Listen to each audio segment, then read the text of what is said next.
Alhamdulillahirabbil alamin wassalatu wassalamu ala asrofil anbiya'i wal mursalin wa ala alihi washabihi ajmain. Kasep calikna tong kitu dibiasakeun kitu calik di masjid teh nangkep tuur kawas nu bingung. Cila kalau tidak sila begini tah. Dudukna kalau sila kalau lagi wirid dekat kenunutan.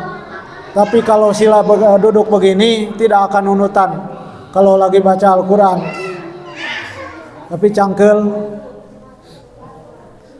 kalau duduk tong nangkep tuur tidak boleh kecuali sambil senderan. Bismillahirrahmanirrahim. Alhamdulillahirabbil alamin wassalatu wassalamu ala asrofil anbiya'i wal mursalin wa ala alihi washabihi ajmain amma ba'du. Wa qala Allah ta'ala fil Qur'anil azim a'udzubillahi minasyaitonir rajim bismillahirrahmanirrahim. Ya ayyuhalladzina amanu kutiba alaikumusiyam kama kutiba alal ladzina min qablikum la'allakum tattaqun ayyaman ma'dudat faman kana minkum maridon aw ala safarin fa'iddatum min ayyamin ukhar. Siapa yang tahun kemarin saumnya tidak tamat, yang sudah dewasa, perempuan di atas 10 tahun tidak tamat puasanya, maka harus dikodok. Yang laki-laki yang sudah bermimpi indah, tahu mimpi indah? Harus dikodok kalau tidak saum, kalau saum batal. Jadi orang-orang yang sakit, ada sakit emang sakit biasa, ada yang sakit tidak bisa sembuh lagi, tidak mungkin sembuh lagi. Misalkan kalau sudah sepuh, sudah senior, disuruh saum tidak akan kuat. Nah itu harus dengan bayar fidyah. Kalau yang perjalanan jauh maka harus dikodok. Tapi kalau perjalanan yang dari sini cuman ke Soreang mah tidak boleh. Kalau jauh misalkan ke Tasik, ke Cirebon lebih dari 85 km baru boleh buka, ada keringanan. Tapi wa antasumu khairul sok lanjutkan wa antasumu khairul naon lanjutan anak di lakum wa antasumu khairul lakum. Hebat Prabu. Wa antasumu khairul lakum, dan seandainya engkau bisa menahan diri melanjutkan saum itu lebih baik bagimu. Mengapa demikian? Karena salah satunya bisa merasakan bagaimana kita berpayah-payah puasa.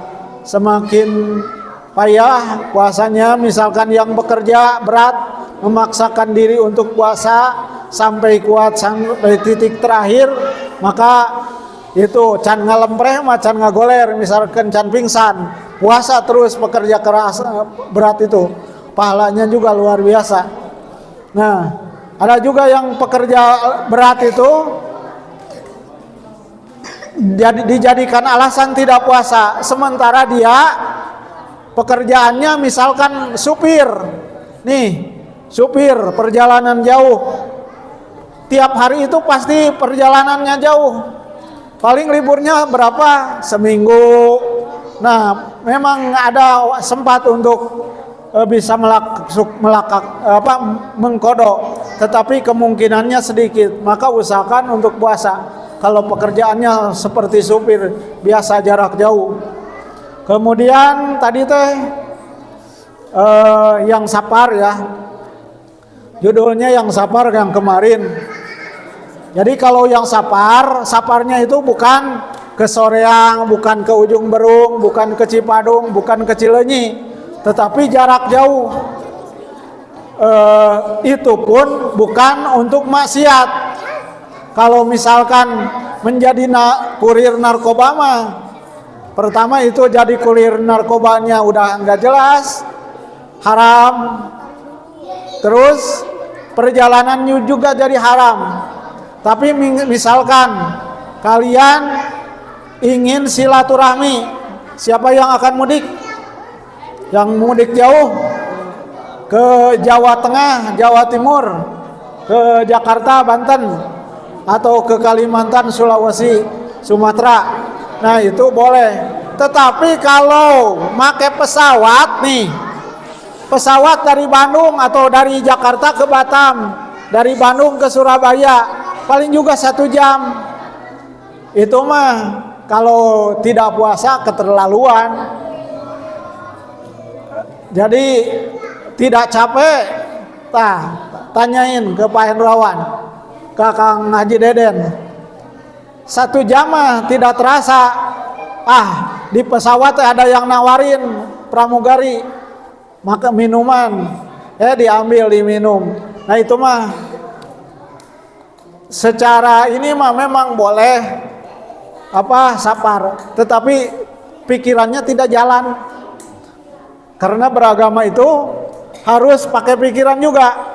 Kalau puasa lalu naik pesawat capek duduk, kalau di darat mah berjam-jam, 1 jam 2 jam itu capek. Tapi kalau di pesawat kan enggak. Nah jadi tidak boleh itu mah. Otaknya harus dipakai karena kita merupakan orang-orang yang ulul albab, yang diberikan pemikiran oleh Allah Subhanahu wa taala. Pakai otaknya untuk beribadah. Yang salah satunya itu walaupun bepergian jauh ke Papua, ke Manado misalkan, itu cuman 1 jam 2 jam bari cicing di pesawat mah enggak usah dibatalkan. Wa antasumu khairul lakum, dan puasa itu lebih baik bagi kalian. Ada yang hafal kemarin teh ditugaskan ayatnya? Udah ada yang hafal? Dikasih 10.000 satu ayat? Belum? Prabu hafal? Surat Al-Baqarah ayat 183 belum hafal? Cing sok dum, hafal teu?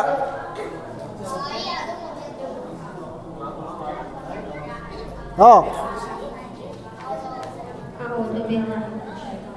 Bismillahirrahmanirrahim.